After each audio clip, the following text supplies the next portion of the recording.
Welcome back to In This Corner with Russ Anber, and we're talking turkey. Boxing turkey now as we talk a little bit of news. That's not you, right? You know, that's no, please. Mike Tyson, we're going to see more of him, obviously. If you haven't heard, he's reached agreement with his creditors to repay $37 million, 14 of which is going to come from Don King, so that drops that suit they had between each other.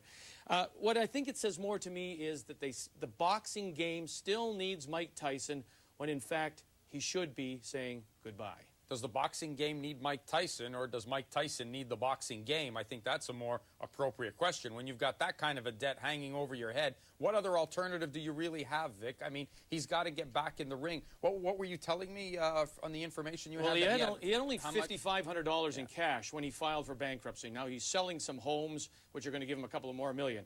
So basically, 85 cents of every dollar he makes is now going to go to his creditors. And don't forget, when he will earn the money again, when he fights again, you're getting into the what I call the Joe Louis syndrome. He's going to make money, and then he's going to be taxed on that as well. So that's going to go also. So there's not going to, when you're going to hear about him making $25 million for a fight or whatever it is, that's not necessarily so, because some of that's going to have to go to tax and to paying off the debt. So he's almost like a hamster on a wheel, and it's almost a sad ending to somebody who is one of the true, not only warriors of the sport, but somebody who's so large. Like, we saw that when we were down for the De La Hoya-Hopkins fight. He walks into the building. No one cared about De La Hoya and Hopkins, and it wasn't just the big Hawaiian shirt that he was wearing either. The ugliest thing you've ever seen. You tell him that. Yeah, brave guy here. Right? 2 weeks ago, Antonio Tarver, after Jones Jr. is on the canvas, there's a picture of him on the phone, and he's saying, oh, my goodness, he's lost. There goes my payday. That's right. Because he was hoping for the big money against Junior. Now he's going to fight this fella by the name Paul Briggs from Australia for his title defense. Now, Briggs, I did some research, and I called up Richie Woodhall, who's the BBC color commentator, and who will be a guest on this show, former WBC super middleweight champion of the world. And I said, Richie, what about this guy, Paul Briggs? He says, Russ, we saw him in the amateurs at the Commonwealth Games. I said, you know what? You're right. He says, look, he's a strong guy. He says, I don't know if he's got enough for Antonio Tarver. So I wanted to figure out how he got this fight. What happened was he beat a Croatian fighter, 6'5", named Stipe Drews. That's who he beat in a WBC eliminator. The guy was 26-0. Briggs beat him on a unanimous decision to win this opportunity to fight Antonio Tarver. Now, I mean, he's a good fighter. He's a good banger. He's got a lot of confidence. He conducts himself with a lot of confidence. And you want to say who's training him now? Because he dumped Jack Mosley. That's right. Shane Mosley's father. That's right. So there's thinking that this may be, but it comes of a bit of it does come as a bit of a surprise, certainly for Tarver, who was hoping to fight Roy Jones Jr. We're going to go. It's all about the money. He lost the money now. We're going to take a break. When we come back, we're going to watch the coach in the ring.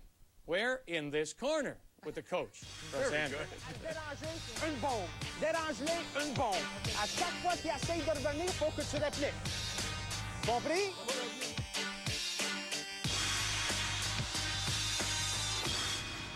Yo, this is Thomas the Hitman Hearn, and you're watching TSN in this corner, my corner. Bam! Yes, you are. Coming up, ESPN Classic. You're going to see Classic Night of the Fights featuring Sonny Liston, and then on Sunday, Clay and Liston. Let me tell you something. Before the baddest man on the planet, Mike Tyson, came around, you had Sonny Liston. And then on Real Classics, Thursday, Rocky 2, and Saturday, Raging Bull. One of the best boxing movies of all time. Raging Bull. We got a chance to watch you in the corner this past Saturday at the Casino de Montreal. There was a card, and your fighter, Martin Berthome, was in the corner with the coach. You ready to go into the dressing room? Let's go. We're behind the scenes now. Bob Miller, what's going on, brother? How are you? All right. Good to see you. Wait. It's good to see your natural habitat. Good luck. We're 4 people in there, man. I mean, come on. You have 3 corner men and 4 boxers. I don't care how many everybody else is. That's not right. You can sit there if you want to. You want to sit there? Sit there. You know, we got the main event. Thank you very much, my friend. That's very nice. A lot of people is going to pass by, but hey, we could take another one if there's someone else. No, that's it. Okay? Gauze is ready. Just get the finger strips ready. We'll get that done. And then we'll tape him up. And then that'll give him time to warm up. That'll give him over an hour. that he can just warm up at his proper pace and get a good sweat on before going into the ring. How you doing? All right? Oui. Okay. Okay. I'm going to referee this fight. Yeah. Okay. Watch the low blows, Des coups bas, kidney punches. en arrière. Guy, En arrière, back that's it. ahead. All right. Yeah. Right, back ahead. Well, he hit Ali Nestor's mouthpiece out, and you stopped it almost in. I'm telling him. I remember. quiet. I remember that. I remember that time. There was a bit of lull in No the fair. action. Okay, so what?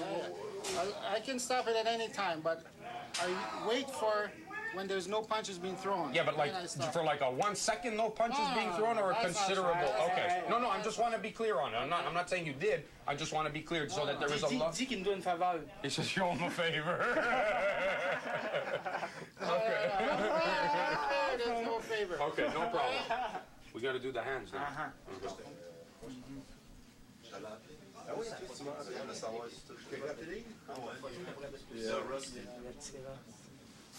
Ça, c'est des bandages faits. Le tir en signal. Turn your hand. Turn. See, we got to get the gauze nice and good around the knuckles. Protect his knuckles close. Hold everything in place with these little strips between the fingers. Parfait, ça. C'est nice, it's nice. Yeah. C'est un petit crayon, là. Pas bien balle. Put the good luck on it now. Wait. See if You got the stool, you've got the mouthpiece. I give it to you, you wash it, you take care of that. You give me the Vaseline and the water, the bucket, whatever I need to make it. Always combinations. And a follow call. Pa, pa, pa, pa, pa. Boom, back up to the head. That's it. Stay busy. Stay busy.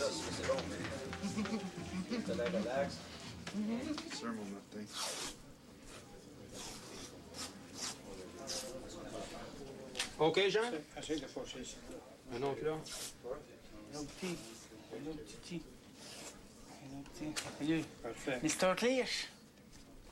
Fais de bon que tu veux.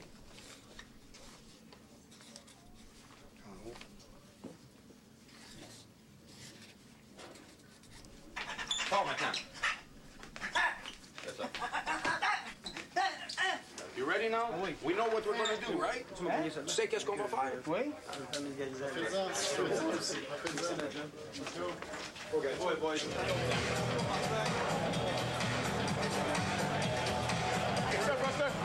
That's a knockdown.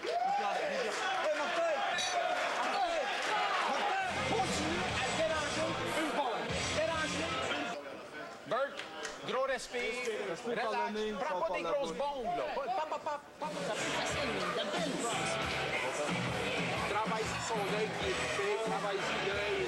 Continue avec les petits overhands. Okay, let's get the end swell ready, okay? Nice, nice. Ain't ça, Bert, ain't ça, baby. Tu marches super bien, Martin.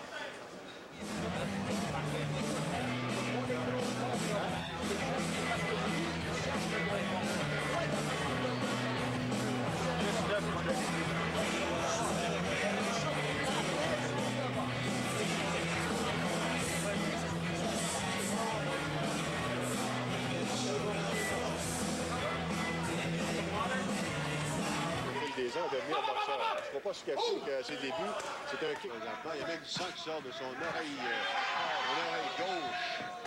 Oh là là.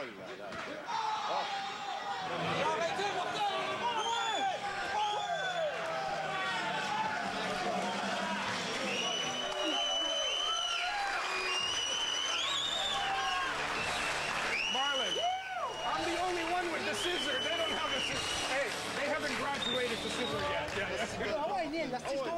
It's not our blood. It was his, but what a job, boy. That's a boxing lesson, man. That was great. Well, that was taking you behind the scenes. I mean, you saw everything from the beginning to the end, and Martin put on a great performance, went out there and boxed wonderfully, and I mean, you couldn't have asked for a better fight to take you right into the corner with us. You were right there in this corner with me, Russ Anber. That's it, that's enough. That's enough. He's a nut. A winner over Alain Bonamy, as he didn't come out for the 7th. It's interesting how I found You were all loose, jovial together, but you could sense how the mood changed just prior to going out. Yeah, and with Martin, he's the kind. Everyone's different. Like with every fighter, it's different. I mean, working with Otis Grant was a different mood. Working with Martin is a different mood. I mean, Martin is a guy who's very wound up. So we need to keep things really light. If you start getting too serious too early, he tightens up, and we'll only get 2 rounds out of him. He'll have burnt up so much energy and nervousness. By keeping it loose and everything, he was able to go out there and work, and he worked really well. And I got to say, the guy who did all that fantastic camera work was Mel Smith. He was with us for 3 hours, followed us everywhere, did everything, went right behind the scenes. He brought you those great pictures. Thanks a lot, Mel. Good job. Congratulations to Martin Berthiaume for winning the fight and being able to survive with the coach. When we come back, we'll answer your email here on In This Corner.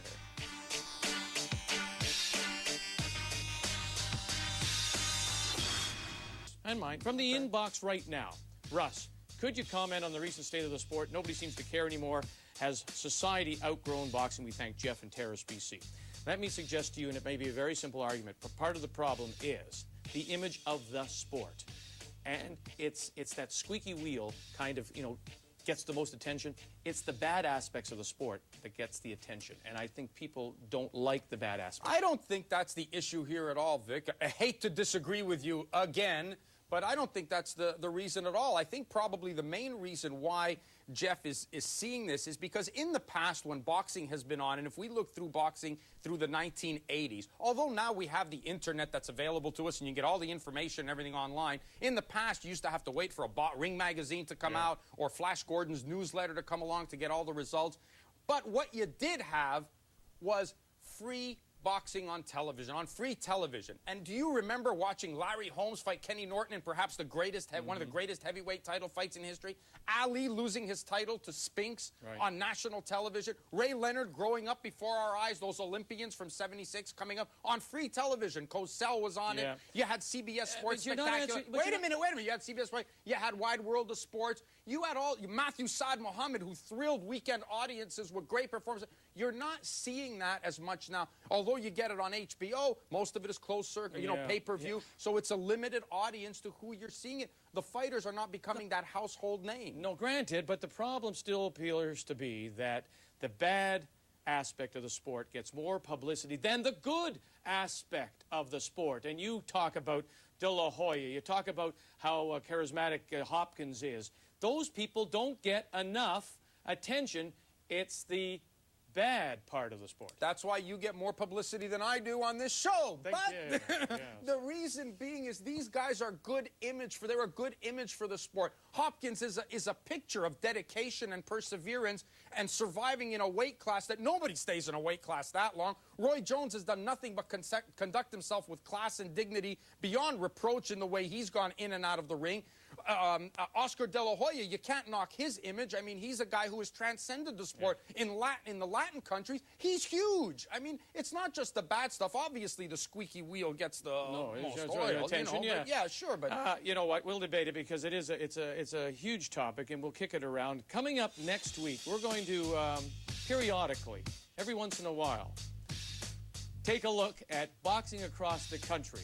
And there are some hot spots, in particular Montreal. We saw that this past weekend. So we're going to take a look at boxing in Canada next week when we rejoin you again. And Arturo Gatti, of course, carries our colors wonderfully well. There he is in the corner. And next week he'll be in this corner, the coach, Russ Anber. Now for Russ and our entire crew, thanks for joining us here on Canada's Sports Leader, TSN. Happy Thanksgiving.